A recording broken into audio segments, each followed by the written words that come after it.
Nah itu dia, justru menjadi pertanyaan juga bagaimana kemudian bisa dua poros ini menjadi banyak manfaat seperti tadi tuh, meminimalisir kemudian perpecahan. Dua kali pesta demokrasi kita dua calon kan. Dampaknya, residunya masih terasa nggak? No comment. Jangan kita yang ngomong, itu langsung saja kita kenalkan jumlah narasumber kami ada Mas Adi Prayitno, analis politik. Selamat pagi Mas Adi. Pagi, Assalamualaikum Mas Adi. Waalaikumsalam warahmatullahi wabarakatuh. Selamat pagi Maria, Fadil. Selamat pagi. Rapi sekali pakaiannya ya. Kenapa sih sinis banget Bu? Komentarin yang mana nih sinisnya? Ke kita atau justru berita tadi? Ibu Leli Aryani Napitupulu. Selamat pagi. Assalamualaikum. Assalamualaikum Rivi dan Ayah. Jadi panggilannya dari dulu Rivi, bukan Aripadi. Kalau Bu Leli aja ya, dia selalu kalau kita undang selalu mengedepan warna-warni. Artinya warna-warni jangan hanya hitam dan putih kan, maksudnya gitu kan? Benar nggak sih? Benar. Jadi gini ya Vi ya. Nah, kalau kita melihat politik, kita kan melihat dulu sistem yang dianut oleh negara tersebut. Nah, kalau dia multi partai, itu memang selayaknya itu calon presiden yang diusung dengan wakil presiden itu lebih banyak daripada dua. Memang seharusnya demikian. Idealnya kan seperti itu. Berbeda dengan Amerika yang hanya dua partai, hanya ada dua pasang calon. Demokrat Republik. Iya. Tetapi kan realitas politik seperti apa yang harus dibangun dan dilihat dengan fenomena dua pasang, tiga pasang.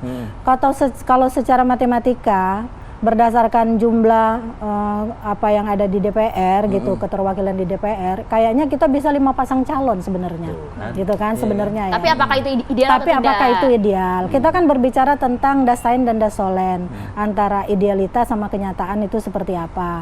Nah jadi kalau mungkin ada banyak pihak yang mengusulkan 2 pasang aja deh, pertimbangannya karena apa 2 pasang? bahkan kepala negara mengatakan itu juga kan. Nah pertimbangannya karena apa? Mungkin kalau asumsinya karena biaya, kita setuju, sangat setuju itu. Karena kalau idealnya hanya banyak calon, tapi realitasnya dengan biaya yang banyak, tenaga yang banyak, kan pasti kalau lebih dari 2 calon akan ada 2 putaran. Kita balik dulu nih ke 2009, waktu Pak SBY. Waktu itu kan ada 3 pasang calon nih. SBY Budiono, Mega Prabowo. Iya, sama satunya Yusuf Kala sama Wiranto. Tapi kita harus lihat juga waktu itu Pak SBY kan menang dengan 60,8%. Artinya dilihat dari elektabilitas sebelumnya itu kan sudah ada yang melampaui 50%. Nah sekarang realitas politiknya seperti apa? Jadi kalau pertimbangannya mungkin karena biaya yang banyak, makan waktu, pikiran, dan tenaga, asumsi itu bisa kita terima. Nah kalau pertimbangan lain, apa yang dikhawatirkan? Meminimalisir pembelahan. Seandainya nih kita kalau cuma 2 justru bukan malah belahnya jelas kan? Nah, belahnya jelas. 3 juga sebenarnya belahnya jelas. Kalau kita boleh meminjam istilah waktu 2014 dan 2019, kita dibelah dengan istilah simbol. Simbol antara cebong sama kampret, gitu kan? Sedih banget kita. Nah, sekarang kalau 3 juga bisa jadi cebong, kampret, kadrun, gitu loh. Jadi serba dilema. Artinya itu bukan alasan yang bisa dibenarkan kan? Apanya? Pembelahan itu sebenarnya bukan alasan yang benar. Karena apa? Sebenarnya kan pemilu itu jujur dan adil, tapi tergantung pada komunikator politik yang melakukan kegiatan itu. Nah, termasuk para profesional ini. Jadi kalau mereka yang bertarung itu adalah figur-figur yang mengedepankan nilai-nilai kebangsaan, bisa menjadi teladan. Maka yang kedepankan bukan lagi tentang pembelahan itu, siapa yang agamis, siapa yang nasionalis misalnya, siapa yang tiga kata tadi misalnya. Ini sebenarnya bukan menjadi tolak ukur tentang pembelahan itu, tergantung mereka yang mencalonkan diri itu dan para pendukungnya atau para pengusungnya mau berbuat apa dengan mencalonkan mereka gitu. Terlebih lagi kalau memang kemudian dibatasi hanya 2 calon saja, 2 poros saja, bagaimana dengan sistem demokrasi kita? Mas Adi punya catatan? Ya pada prinsipnya kalau kita bicara tentang soal konfigurasi politik ya, apakah 2 calon, 3 calon, bahkan kalau mau jujur potensial 4 calon kok.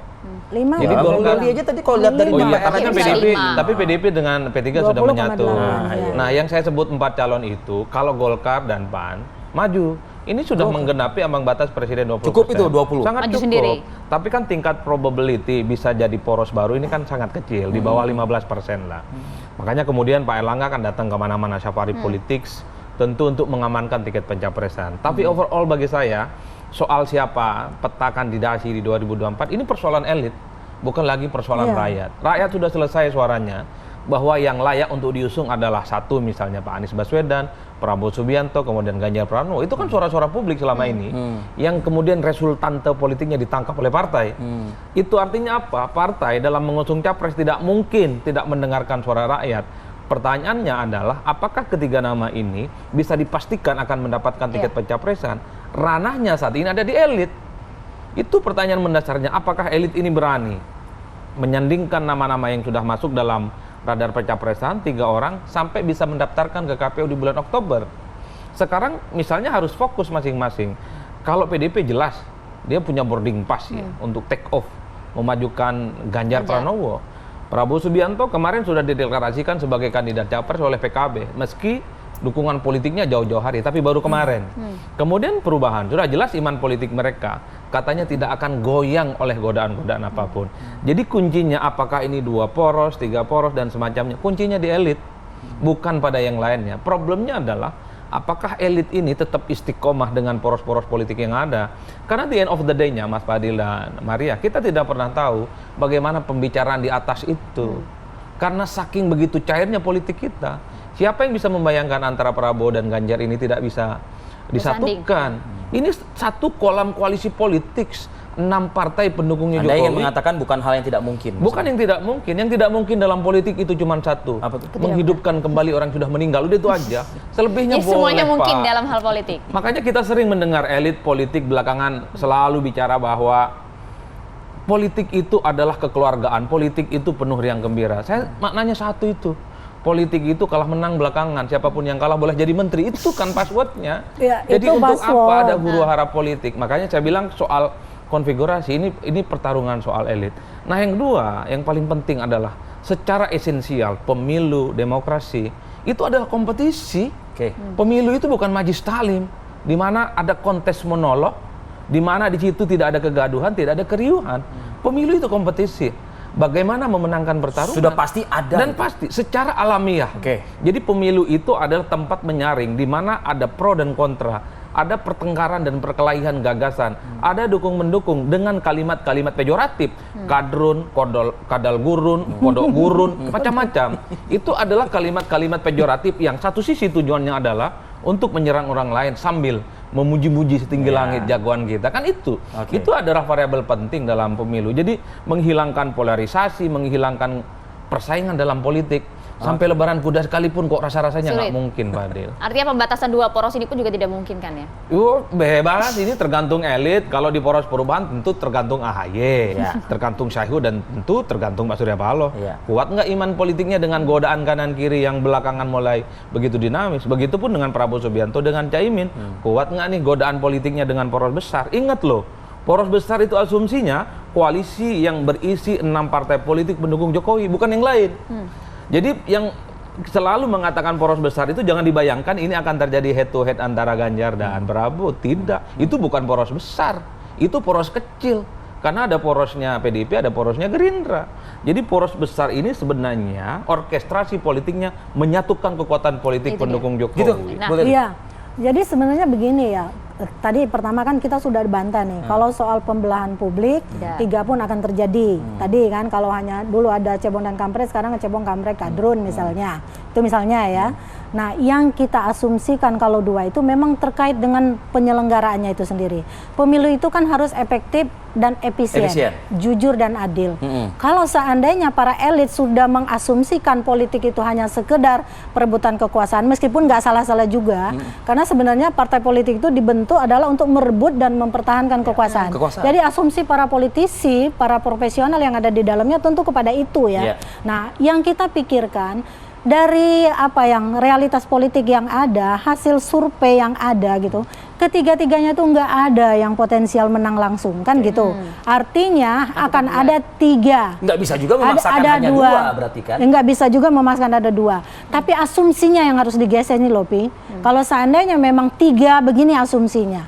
Kalau 2 ini juga asumsinya. Jadi jangan dialihkan soal pembelahan publik. Saya bilang tadi tergantung pada komunikasi politik yang dilakukan elit. Seandainya elit tidak melakukan provokasi, mempersiapkan kader calon presiden dan wakil Tergantung presidennya, elitnya berarti. tergantung komunikasi politik. Karena disinilah pentingnya komunikasi politik. Makanya saya bayangkan kalau semuanya tidak cerdas berpolitik dari elitnya dibawa niru, ya itu pasti terjadi. Tapi kondisinya gitu. saat ini bagaimana Bu Leli dan juga Mas Adi? Usai jeda ya kita akan bahas ini saat lagi. Oke, kembali lagi di Apa Kabar Indonesia Pagi, Mas Adi Prayitno. Mas, bagaimana juga Anda mungkin menganalisa pernyataan tersebut begitu ya, yang kemudian disampaikan oleh Ketua Majelis P3 ya.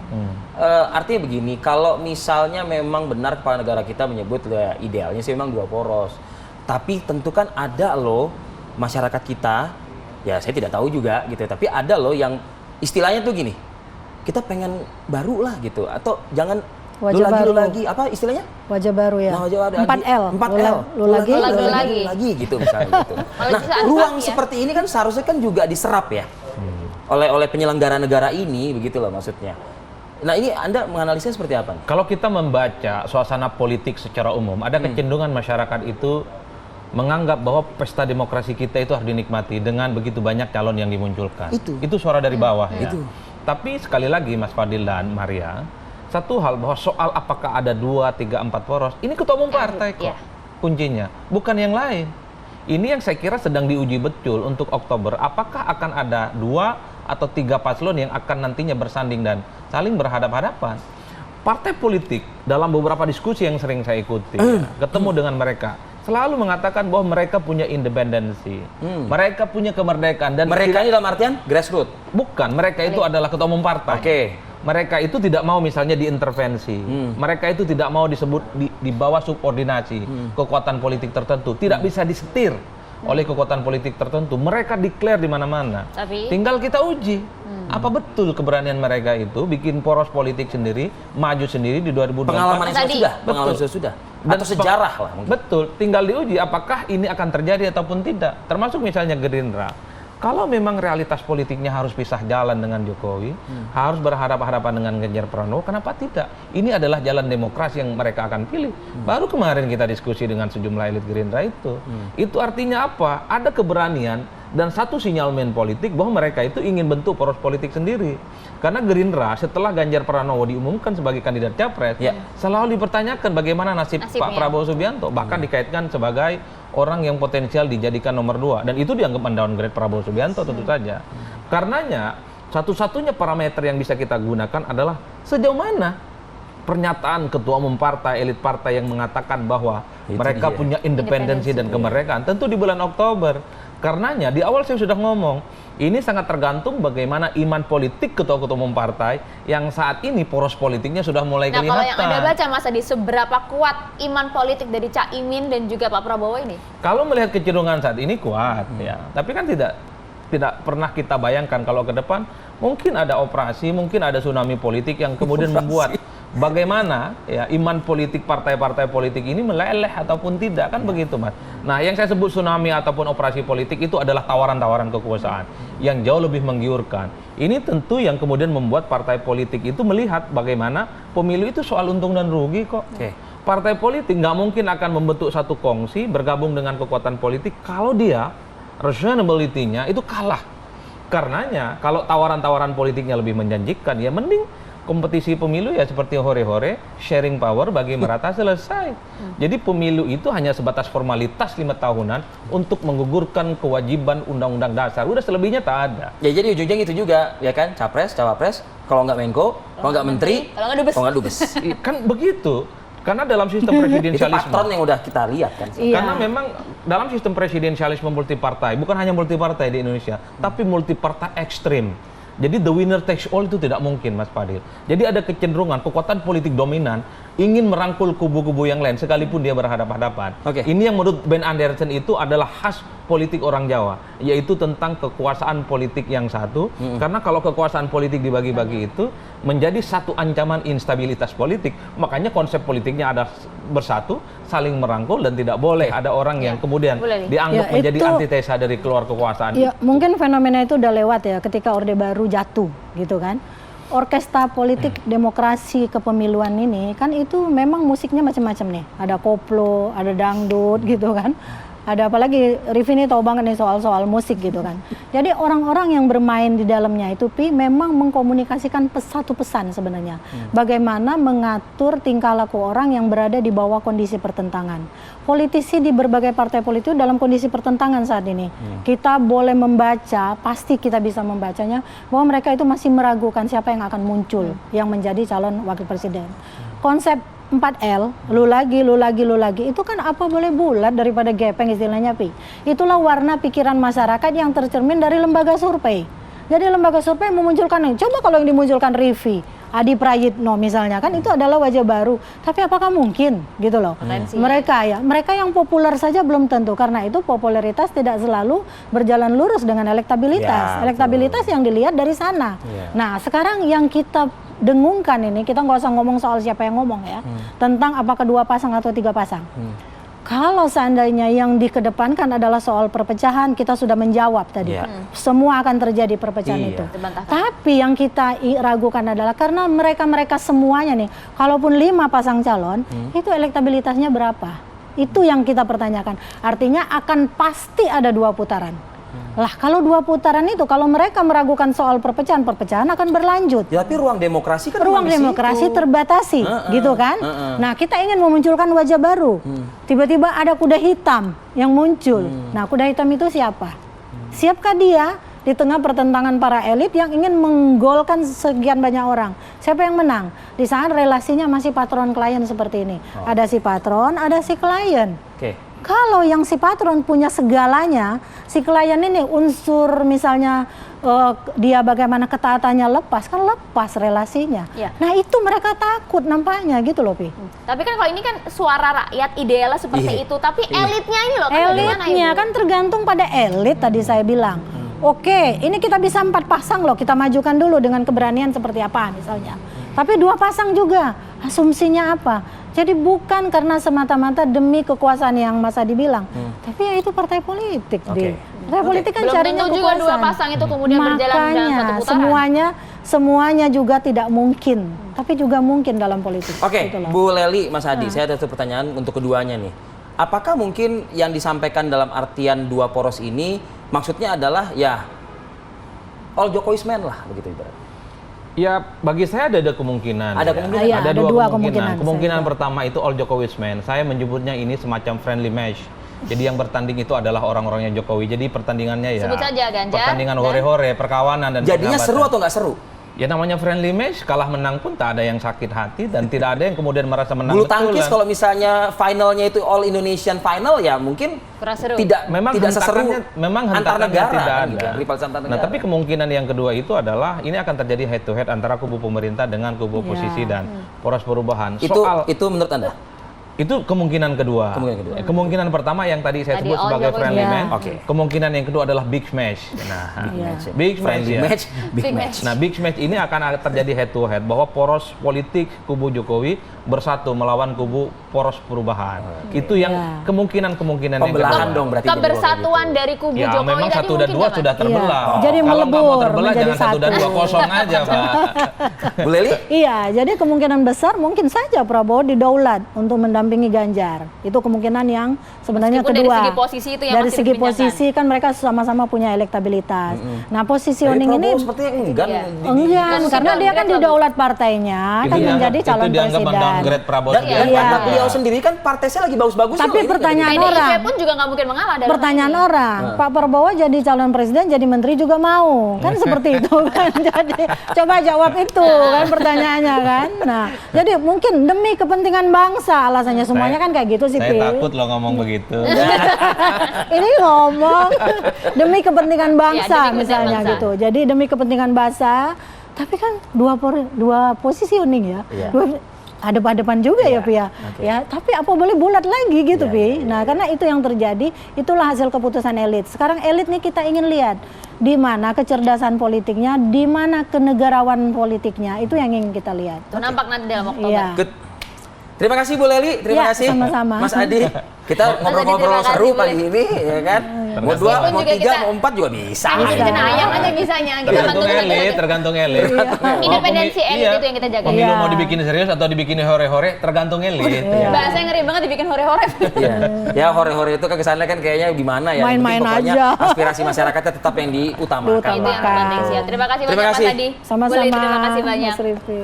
Oke, apa deklarasi atau hasil konkret dari pertemuan singkat padat ya di Manggarai Barat, Nusa Tenggara Timur, Labuan Bajo? KTT ASEAN, kita akan coba bahas ini saja saat lagi.